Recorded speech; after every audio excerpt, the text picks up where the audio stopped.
Double engine উন্নয়ন দেখাক, রাজনীতি ছেড়ে দেব, মথুরাপুরে চ্যালেঞ্জ অভিষেকের।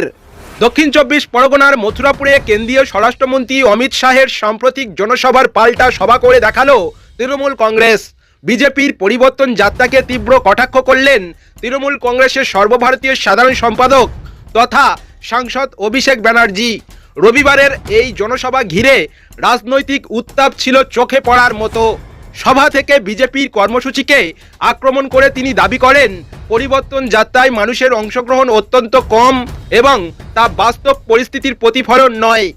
সভায় বক্তব্য রাখতে গিয়ে অভিষেক ব্যানার্জি বলেন, বিজেপির পরিবর্তন যাত্রায় যত লোক হচ্ছে তার চেয়ে পাড়া জেসিবি দিয়ে মাটি কাটলেও বেশি লোক হয়।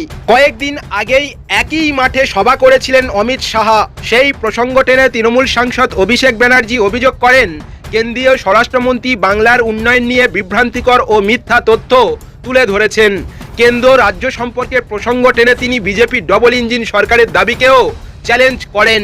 অভিষেকের কথায়, ডবল ইঞ্জিন সরকার যদি বাংলার উন্নয়নকে পেছনে ফেলতে পারে, আমি রাজনীতি ছেড়ে দেব, হোক একটা চ্যালেঞ্জ। একই সঙ্গে কেন্দ্রীয় তদন্তকারী সংস্থা ইডি ও সিবিআইকে রাজনৈতিক উদ্দেশ্যে ব্যবহার করা হচ্ছে বলেও অভিযোগ করেন তিনি।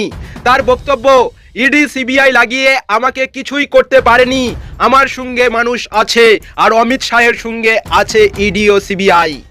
দক্ষিণ চব্বিশ পরগনা জেলা নিয়ে আত্মবিশ্বাস প্রকাশ করে তৃণমূল সাংসদ জানান, জেলার 31টি বিধানসভা আসনে জয়ের লক্ষ্য নিয়েই লড়াই করছে দল।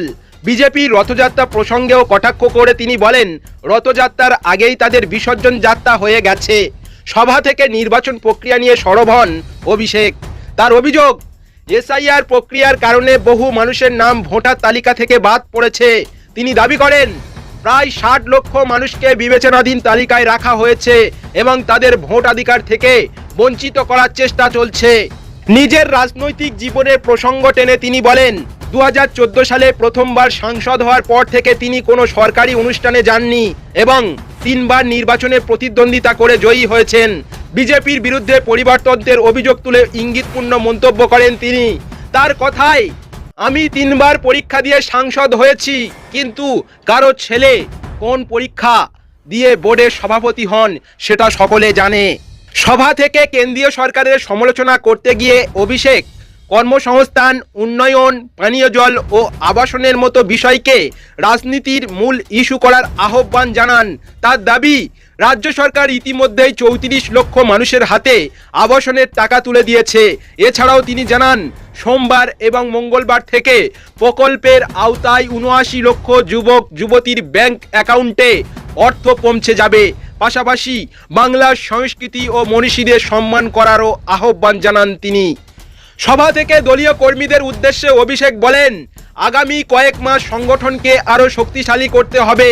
তার নির্দেশ, দক্ষিণ চব্বিশ পরগনার কোনো বুথেই যেন বিজেপি সংগঠন শক্তি বাড়াতে না পারে।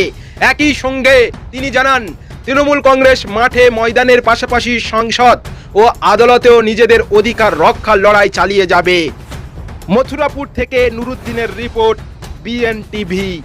জয় বাংলা, জয় বাংলা, জয় বাংলা, জয় বাংলা। অনেক অনেক ধন্যবাদ, নমস্কার।